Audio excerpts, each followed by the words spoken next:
The keys hit the marble before I could stop my hand from opening. A clean sound, metal on stone. Everyone heard it. "Pick them up," he said, voice loud enough to perform authority. My wife's brother, newly appointed director, smiling like the room belonged to him now. I didn't bend. Behind the glass doors, a tow truck idled, diesel hum, patient, hungry. The driver stepped out, clipboard tucked under his arm, eyes drifting from the valet stand to me.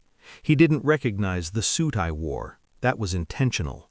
"Boss," he asked, calm as rain, "which cars are we repossessing today?" The lobby froze.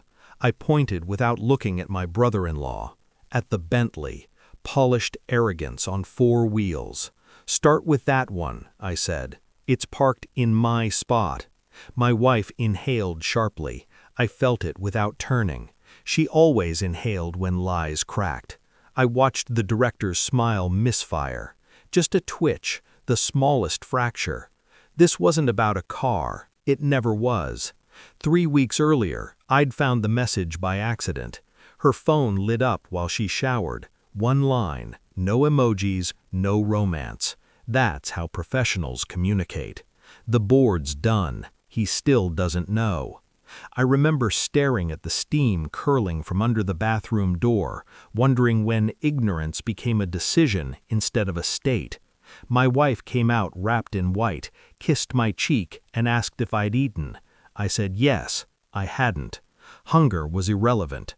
Her brother had just been named Director of Acquisitions, a fast rise, too fast. I congratulated him. He hugged me like family hugs, loose, practiced, safe. I replayed moments after that, her sudden interest in my share certificates, late dinners with investors, the way her brother stopped calling me by my name. I told myself I was tired, paranoid, old. But numbers don't lie, people do. I checked our joint accounts, then the shell accounts I'd set up years ago, the ones she never knew existed. Capital was moving, quietly, strategically, away from me. She slept beside me every night and planned my erasure by day. I didn't confront her, I watched. I pulled call logs, not hacked, authorized. I still owned the company that owned the network. She forgot that detail. Everyone does. Her brother's name appeared too often, always after midnight, always before decisions that cost me leverage. I requested an internal audit under a false flag, routine compliance. They never suspect routine. I followed patterns, dates, meetings, restaurants chosen for discretion, not taste. Externally, I smiled, signed papers, attended galas. Internally, I rehearsed exits. I ordered a background check on my own marriage. The report arrived in a plain envelope. I didn't open it for 2 days. Control isn't about speed, it's about timing. When I finally read it, my pulse didn't change. That worried me more than the contents. Affairs are emotional. This was operational. They were transferring assets into a holding company with her brother as director and my wife as silent partner. My shares diluted, my authority reassigned, a corporate coup disguised as family ambition.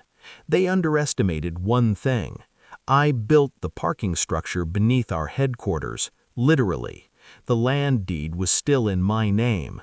I invited my wife to lunch, neutral ground, white tablecloths, a place where people whisper secrets because they think it keeps them clean. I slid a folder across the table. She didn't open it. She already knew. "You're being dramatic," she said softly. I nodded. "You always liked that word."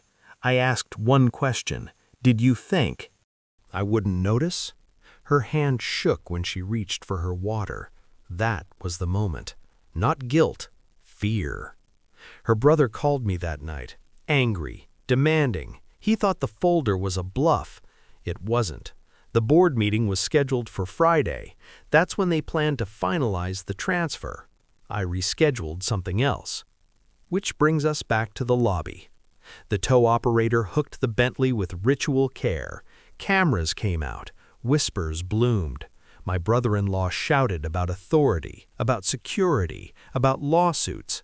I let him finish. Then I handed security my badge, the old one, the one that still opened everything. The board arrived, confused, curious. I spoke once. The parking structure, I said, is privately owned. All vehicles on it are subject to my discretion. I paused. Space matters. And the director appointment, I continued, was provisional, funded by assets that no longer exist. I nodded toward my wife. She couldn't meet my eyes. The Bentley lifted, tires dangling, status reduced to physics. My brother-in-law screamed. I didn't. I signed the final document alone. Divorce papers feel lighter than you expect, almost merciful.